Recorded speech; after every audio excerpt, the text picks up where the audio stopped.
విజయసాయి రెడ్డి వ్యవహారం అంటే first time అనుకుంటే విజయసాయి రెడ్డి ట్వీట్ రూపంలో డైరెక్ట్గా అయినా ఎట్లా అయినా వర్సెస్ జగన్ వర్సెస్ ఇచ్చేసారు కదా విజయసాయి ఆయన రెడ్డి. కూడా. ఈ గొడవ ఏంటి? వ్యక్తిగతం, అబద్ధాలు చెప్పను, విశ్వసనీయత.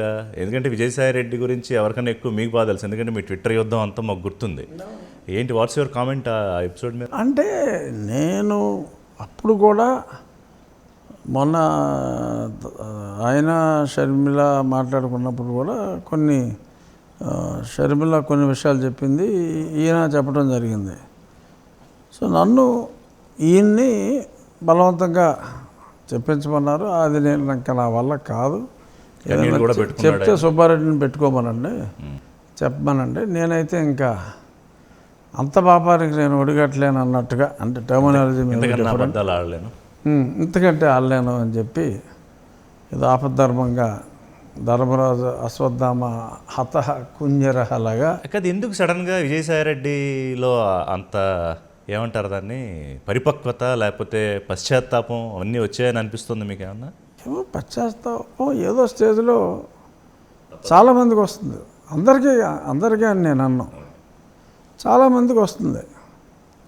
సో ఇంకా ఎన్నాళ్ళు ఎవరి కోసం ఇదంతా చేయటం అనేది డెఫినెట్గా కొంతమందికి వస్తుంది. సో ఇప్పుడు మీ పర్సెప్షన్ ఆన్ విజయసాయి రెడ్డి అన్న మారిందా ఈ ఎపిసోడ్ తర్వాత? లేదు, నేను ఇంత ముందు కూడా చెప్పేవాడిని, సాయి రెడ్డి ట్వీట్ రిప్లై ఇవ్వటం నా బాధ్యత, I can't keep quiet. But అప్పుడు కూడా నేను చెప్పేవాడిని, ఇది సాయి రెడ్డి ఇచ్చింది కాదు. అంటే మిమ్మల్ని పర్సనల్గా హ్యూమిలియేట్ చేశాడు కదా ఆయన, కౌన్సిల్ పరంగా రాజకీయంగా. అదే ఇది సాయి రెడ్డి ఇచ్చింది కాదు. అక్కడ ఎవడో గుర్రం రెడ్డి అని ఒక ఉన్నాడు, కొరసగా ఉంటాడు, వాడిచ్చింది సాయి రెడ్డి కాదు అని నేను ఆ కౌంటర్ ఇచ్చినప్పుడు కూడా చెప్పేవాడిని.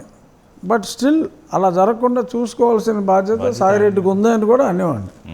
చాలాసార్లు నేను చెప్పా, అతను ఘాటుగా పెట్టేవాడు అంటే గుర్రం ఇతని పేరు మీద, నేను ఘాటుగానే సమాధానం, అంటే అంతే ఘాటుగా, ట్వీట్ చేసినా ఓ రవ్వంత ఎక్కువే.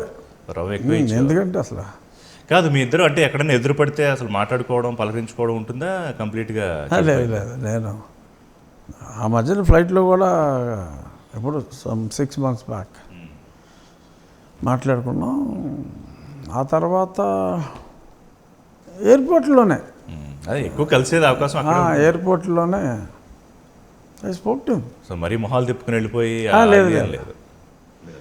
అది even peak war, Twitter war మాకు జరిగేటప్పుడు కూడా, ఆయన పార్లమెంట్లో ఉన్నప్పుడు నేను అట్లీస్ట్ మీ నేచర్ అది, అంటే అందరితోనూ నవ్వుతూ పలకరిస్తూ మాట్లాడడం మీ నేచర్. ఆయన కూడా కొంచెం భయపడతా కొంచెం అటు ఇటు ఎవరు లేనప్పుడు చిరునవ్వు నవ్వేవాడు. నేను ఎంతమంది ఉన్నా నవ్వేవాడిని. అంటే అంత భయంగా బతికాడా జగన్మోహన్ రెడ్డి దగ్గర? ఎవరైనా అలా బతకాల్సిందే. నెంబర్ 2, నెంబర్ 3 ఎవరైనా కూడా పార్టీలో ఎవరైనా అలా ఉండాల్సిందే, అలా ఉన్నవాళ్ళే ఉంటారు. కాదు, ఇప్పుడు ఏంటి విజయసాయి రెడ్డిని ఏదో బీజేపీ తన లైన్లో పెట్టుకుంది, ఎప్పుడైనా రేపు పొద్దున్న జగన్మోహన్ రెడ్డి జుట్టు పట్టుకోవాలంటే, అంటే ఇప్పుడే ఉందనుకోండి, ఒకవేళ అటు ఇటు అయినా కూడా విజయసాయి రెడ్డి అప్రూవర్గా మారితే మొత్తం జగన్ సీన్ అవుట్, ఇవన్నీ ఎందుకు వినిపిస్తున్నాయి? ఎందుకంటే మీరు ఎక్కువ తిరుగుతూ ఉంటారు కదా, ఢిల్లీ, విజయవాడ, హైదరాబాద్. ఏం మరి అది ఆయన మారతాడా లేదా అనేది నిజంగా నాకు అసలు ఐడియా లేదు. ఆ యాంగిల్లో నేను ఈయన ఎప్పుడు కలుసుకున్న కొన్ని సందర్భాల్లో కూడా నేను మాట్లాడలా. ఎందుకంటే ఆయన మాట్లాడుతూ మొన్న ఆయన మారిపోయా, నేను వెళ్ళి వ్యవసాయం చేసుకుంటాను, అర్జెంటుగా హార్టికల్చర్ మీద, వ్యవసాయం మీద ఆయన ప్రేమ వచ్చింది, గవర్నరో ఇంకో పదవో ఇంకో పార్టీయో అన్నారు. ఎవరన్నారు గవర్నర్ అని? అంటే ఏదో నడుస్తోంది, అంటే ఏదో సోషల్ మీడియాలో అప్పుడు వచ్చినాయిలేండి, ఈయనకి ఏదో గవర్నర్ పదవి ఇస్తా అన్నారు, అందుకని చెప్పి ఆయన ఇలా చేశాడు అని అన్నారు. సోషల్ మీడియాలో వచ్చింది, బహుశా దానికి సమాధానంగా అతను అని ఉండొచ్చు.